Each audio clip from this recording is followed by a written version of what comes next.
আলহামদুলিল্লাহি রব্বিল আলামিন। আসসালাতু আসসালামু আলাইকা আলা সাইয়্যিদিল মুরসালিন ওয়া আলিহি ওয়া সাহবিহি আজমাইন।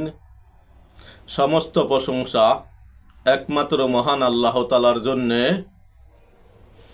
এবং লাখো কোটি বরং তার চেয়ে বেশি দুরূদ ও সালাম শ্রেষ্ঠ নবী, প্রিয় নবী, নবীদের নবী, সরকারে দো আলম, নূরে মুজাসসাম রসুলুল্লাহ সাল্লাল্লাহু আলাইহি ওয়াসাল্লামের উপর এবং ওনার পবিত্র বংশধর আহলে বাইত আবাসরা মুয়াশশারা সকল আম্বিয়া কেরামের প্রতি গভীর শ্রদ্ধা ও সালাম।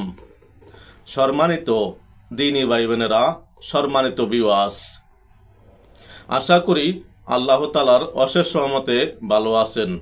তাই আসুন শুকরিয়া তান বলি আলহামদুলিল্লাহ।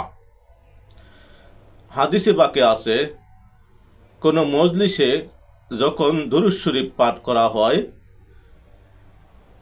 তারপরে ওই মজলিসের লোকগুলো গুনাহমুক্ত হয়ে যায়। তাই আসুন আমরা শুরুতে কয়েকবার দুরূদ শরীফ পাঠ করি। আল্লাহুম্মা সাল্লি আলা সাইয়্যিদিনা মুহাম্মাদিন নাবিল উম্মি ওয়া আলিহি ওয়া সাল্লিম। আল্লাহুম্মা সাল্লি আলা সাইয়্যিদিনা মুহাম্মাদিন নাবিল উম্মি ওয়া আলিহি ওয়া সাল্লিম। আল্লাহুম্মা সাল্লি আলা সাইয়্যিদিনা মুহাম্মাদিন নাবিল উম্মি ওয়া আলিহি ওয়া সাল্লিম। দুরূদ শরীফের কত যে ফজিলত যদি কেউ জানতো, সদা সর্বদা সে দুরূদ শরীফ পাঠ করত। হাদিসে বাকে আছে, কেউ যদি একবার দুরূদ শরীফ পাঠ করেন, মহান আল্লাহ তাআলা ওই ব্যক্তির 10টি গুনাহ মাফ করে দেন, 10টি রহমত দান করেন, 10টি মর্যাদা বৃদ্ধি করে দেন। আল্লাহ তাআলার দেওয়া মর্যাদা কত বেশি হতে পারে। তাই আসুন আমরা নিয়মিত দুরূদ শরীফ পাঠ করি, দুনিয়া আখিরাতে কামিয়াব হই। সম্মানিত ভিউয়ার্স, আমরা ধারাবাহিকভাবে দেখতেছিলাম শয়তানের মোকাবেলা ও আল্লাহ প্রাপ্তির উপায়। আমরা অতীতে 110টি পর্ব দেখেছি। যারাই দেখেছেন তাদেরকে অসংখ্য ধন্যবাদ ও মুবারকবাদ। যারা নতুন দেখতেছেন একটি সাবস্ক্রাইব করে পাশে থাকা বেল আইকনটি ওপেন করে দিন এবং সম্ভব হলে নিয়মিত দেখতে থাকুন। দুনিয়া আখিরাতে কামিয়াব হবেন ইনশাআল্লাহ। আমরা দুনিয়াতে ভালোকে বেশি প্রাধান্য দেই, সবাই চায় ভালো থাকতে। আমরা শয়তানের ধোঁকায় পড়ে মন্দ কাজে চলে যাই, ওই সময় আমাদের হিতাজ্ঞান থাকে না। তাই আমি মাঝে মাঝে বলে থাকি, ভালো মানুষ কখনো খারাপ কাজ করতে পারে না। যখনই শয়তানের ধোঁকা আসে তখনই সে খারাপ কাজ করতে পারে, গুনায় লিপ্ত হয়ে যায়, ঘুষ খায়, সুদ খায়, ভালো মন্দ বাঁচে না। তাই আমরা যখনই কাজ করব, কাজের আগে নিয়ত করব। নেক নিয়তে নেকি হয়ে থাকে। হাদিসে বাকে আছে, কেউ যদি নেক নিয়ত করে আল্লাহ তাআলা তাৎক্ষণিক তাকে অর্ধেক সওয়াব দিয়ে দেন। কাজ সমাধা হলে কত দিবেন উনি ভালো জানেন। তাই আসুন আমরা সকল কাজের পূর্বে নেক নিয়ত করব, তাহলে ইনশাল্লাহ আমরা সফল হব দুনিয়া আখিরাতে।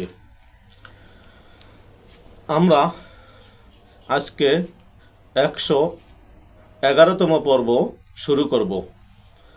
আসুন শুরু থেকে শেষ পর্যন্ত দেখব এবং শেয়ার করে দিব। ভালো জিনিস শেয়ার করলে নেকি হতে পারে নিশ্চিতভাবে। তাই আসুন আমরা ভালো জিনিস বেশি বেশি শেয়ার করি। যুগশ্রেষ্ঠ মাশায়েখগণের একাধিক পীরের নিকট ইলমে মারফাত শিক্ষা গ্রহণ করার প্রমাণ আমরা দেখতেছিলাম।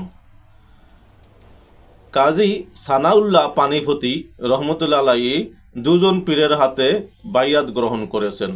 তারা হলেন, প্রথমে হযরত শায়েখ আবেদ সেনানী রাদিয়াল্লাহু তাআলা আনহু এর কাছে, 2 নাম্বার তার ওফায়াতের পর শায়েখ মির্জা মাজহার জানে জানা রহমতুল্লাহ আলাইহি এর খেদমতে গিয়ে তরিকায়ে নকশবন্দিয়া ও মুজাদ্দিদিয়ার চূড়ান্ত কামিলিয়াত লাভ করেন। হযরত শায়েখ আব্দুর রহিম মুহাদ্দিসে দেহলভী রহমতুল্লাহ আলাইহি এর বহু পীর ছিলেন।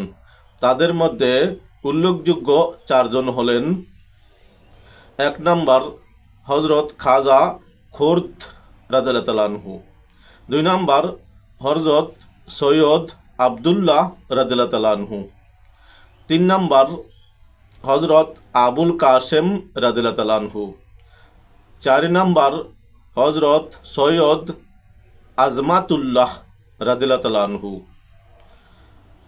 সম্মানিত দ্বীনী ভাই বোনেরা, সম্মানিত ভিউয়ার্স, বর্তমান জমানায় আমরা পীর অনেকেই বিশ্বাস করি না, বিশ্বাস করলেও তা মনে প্রাণে নিতে পারি না। তাই তো আমাদের মুর্শিদ কেবলা এই কিতাবের ভিতরে যুগশ্রেষ্ঠ আলেমগণের বাইয়াত গ্রহণের প্রমাণস্বরূপ এই কথাগুলো এনেছেন। মারফাত শিক্ষার ক্ষেত্রে সকলের কাছে সমাদৃত এবং গ্রহণযোগ্য উল্লিখিত হক্কানি আলিম ও মাশায়েখগণই হলেন আমাদের জন্য উজ্জ্বল দৃষ্টান্ত, অনুসরণীয় এবং একাধিক পীরের নিকট বাইয়াত গ্রহণ করার দলিল। একাধিক পীরের নিকট বাইয়াত গ্রহণ করাটা মুরিদের জন্য কোনো ক্ষতিকর অপরাধ এবং আল্লাহ ও রসুল প্রাপ্তির ক্ষেত্রে অন্তরায় নয়, বরং উপকারী। যদি ক্ষতিকর ও অপরাধ এবং অন্তরায়ী হতো তাহলে বিশ্বনন্দিত এ সমস্ত উলামায়ে হক্কানি রব্বানি একাধিক পীর গ্রহণ তো দূরের কথা, তাদের কাছেও যেতেন না। তাই আসুন আমরাও সঠিক পথ পেতে, দুনিয়া আখরাতে কামিয়াব হতে সঠিক পীরের কাছে যাব, তাহলে আমি সফলভাবে মৃত্যুবরণ করব। আসুন আমরা সঠিক পীরের কাছে যাই, জীবনটাকে সুন্দরভাবে সাজাই, হাসরের ময়দানে নাজাতের উপযুক্ত হয়ে মৃত্যুবরণ করি। উপকার মনে হলে অবশ্যই সাবস্ক্রাইব, শেয়ার ও লাইক করে পাশে থাকার আহ্বান। আসসালামু আলাইকুম ওয়া রাহমাতুল্লাহি ওয়া বারাকাতুহু।